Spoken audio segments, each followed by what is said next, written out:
প্রিয় দর্শক বন্ধুরা, উঠে আসছে আপার প্রাইমারি থেকে জয়েনিং ও কাউন্সেলিংকে কেন্দ্র করে মঞ্চ থেকে গুরুত্বপূর্ণ বার্তা। এক্সক্লুসিভ খবর থাকছে এই ভিডিওর মধ্যে, সবটাই তুলে ধরার চেষ্টা করছি আপনাদের জন্য। বন্ধুরা, অত্যন্ত সিরিয়াস টপিকের ওপরেই আর্জেন্ট ভিডিওটি, তাই সংক্ষিপ্ত এবং গুরুত্বপূর্ণভাবে কিন্তু ক্রিয়েট করতেই হচ্ছে। ভিডিওটিকে সম্পূর্ণ শেষ পর্যন্ত শুনে বোঝার চেষ্টা করবেন ও ভিডিওটিকে শেষ পর্যন্ত দেখে নেবেন। যে সমস্ত বন্ধুরা চ্যানেলটি এখনও পর্যন্ত সাবস্ক্রাইব করেননি, সাবস্ক্রাইব করে নিয়ে সঙ্গে থাকবেন। চলুন কথা না বাড়িয়ে মূল আলোচনার মধ্যে প্রবেশ করি। অত্যন্ত গুরুত্বপূর্ণ খবর এবার জয়েনিং এবং কাউন্সেলিংকে কেন্দ্র করে মঞ্চ থেকে সরাসরি স্পষ্ট বার্তা দিয়ে দেওয়া হলো। বন্ধুরা, আর কত অপেক্ষা? আর একটাও দিন অপেক্ষা করতে চাইছেন না জয়েনিংয়ের অপেক্ষায় থাকা চাকরি প্রার্থীরা। অর্থাৎ পশ্চিমবঙ্গ আপার প্রাইমারি চাকরি প্রার্থী মঞ্চের তরফ থেকে একটি বিশেষ বার্তা কিন্তু ইতিমধ্যেই সামাজিক গণমাধ্যমে তুলে ধরা হচ্ছে যে 477তম দিনও তারা অতিক্রম করে ফেলেছেন। আর কত অপেক্ষা? আর একটা দিনও তারা অপেক্ষা করতে চান না মহামান্য কলকাতা হাইকোর্টের তরফ থেকে। তারা চাইছেন এখন গুরুত্বপূর্ণ নির্দেশ তারা কিন্তু চাইছেন। অবশ্যই আমাদেরকে মাথায় রাখতে হবে যে জয়েনিং যে চাইছেন চাকরি প্রার্থীরা, সেদিক থেকে ফার্স্ট কাউন্সেলিং ইতিমধ্যেই কিন্তু সম্পন্ন হয়ে গিয়েছে এবং এখনও পর্যন্ত ওয়েটিংয়ে বেশ কয়েক হাজার চাকরি প্রার্থী অপেক্ষা করে রয়েছেন।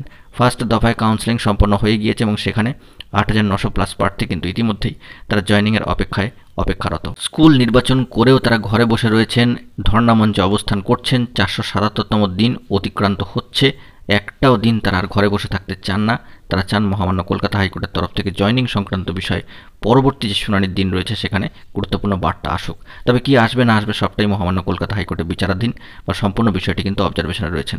অনেক প্রার্থী যাদেরকে আমরা অনস্ক্রিনে দেখতে পাচ্ছেন, সেখানে কিন্তু অনেক প্রার্থী রয়েছেন যারা কিন্তু জয়েনিংয়ের অপেক্ষায় রয়েছেন, অর্থাৎ কাউন্সেলিং সম্পন্ন করে স্কুল বাছাই করে রয়েছেন। অনেক প্রার্থী ওয়েটিংয়েও রয়েছেন, তারাও কিন্তু মঞ্চে আসছেন নিয়মিত।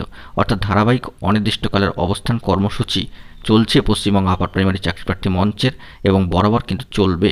তারা এই বার্তা দিচ্ছেন, অর্থাৎ মঞ্চ থেকে যে বার্তাটি উঠে আসছে যে যতক্ষণ না পর্যন্ত জয়েনিং শুরু হচ্ছে বা নির্দেশ আসছে মহামান্য কলকাতা হাইকোর্টের তরফ থেকে 477তম দিনে তারা দাঁড়িয়ে এই বার্তা দিচ্ছেন যে জয়েনিং এবং ধারাবাহিক কাউন্সেলিং অবিলম্বে শুরু করতে হবে এবং এই বিষয়ে কিন্তু তারা মঞ্চ থেকে স্পষ্ট বার্তা ছুঁড়ে দিয়েছেন। কমিশনের তরফ থেকে কী ধরনের স্টেপ নেওয়া হবে তা আগামী শুনানি সম্পন্ন হলে বা আগামী শুনানির বা হিয়ারিংটি হলে সেখান থেকে কী গুরুত্বপূর্ণ স্ট্যাটাস উঠে আসে তার উপরেই কিন্তু সবটা নির্ভর করছে। তবে আমাদেরকে লক্ষ্য রাখতে হবে মহামান্য কলকাতা হাইকোর্টের সাইটে পরবর্তী ক্ষেত্রে এই মামলার হিয়ারিং কিন্তু রয়েছে 17ই এপ্রিল। অবশ্যই ডেলি কজ লিস্ট চলে এলে আমরা সবটাই তুলে ধরার চেষ্টা করব। তবে আপাতত মঞ্চ থেকে গুরুত্বপূর্ণ বার্তা ছুঁড়ে দেওয়া হয়েছে সামাজিক গণমাধ্যমে যে দ্রুত জয়েনিং এবং কাউন্সেলিংয়ের দাবিতে এই ধারাবাহিক অবস্থান অনির্দিষ্টকালের জন্য কিন্তু চলবে।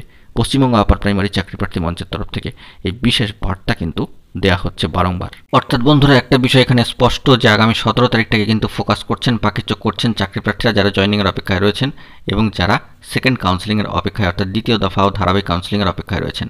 পাখির চোখ করছেন তারা আগামী 17 তারিখটিকে, কারণ ওই দিন মহামান্য কলকাতা হাইকোর্টের ডিভিশন বেঞ্চের তরফ থেকে কী ধরনের স্ট্যাটাস উঠে আসে এই আপার প্রাইমারি ম্যাট কেসের থেকে, সেদিকে কিন্তু লক্ষ্য রাখছেন চাকরি প্রার্থীরা। তারা চাইছেন দ্রুত এই বিষয়ে নির্দেশ আসুক। জয়েনিং সংক্রান্ত বিষয় অত্যন্ত গুরুত্বপূর্ণ একটি বিষয় হতে চলেছে বা টার্নিং পয়েন্ট এই এপ্রিল মাসে কিন্তু হতে চলেছে। আমরা লক্ষ্য রাখবো সেই দিকে এবং মহামান্য কলকাতা হাইকোর্টের গুরুত্বপূর্ণ সাইটে অফিসিয়ালি কোনো আপডেট উঠে আসলে সবটাই প্রোভাইড করব। আপাতত এই গুরুত্বপূর্ণ তথ্য আপডেটটি বেরিয়ে আসলো সামাজিক গণমাধ্যমের সূত্র ধরে। বন্ধুরা, এখন এই পর্যন্ত গুরুত্বপূর্ণ আপডেটগুলি পাওয়ার জন্য চ্যানেলটিকে সাবস্ক্রাইব করে সঙ্গে থাকুন। ধন্যবাদ।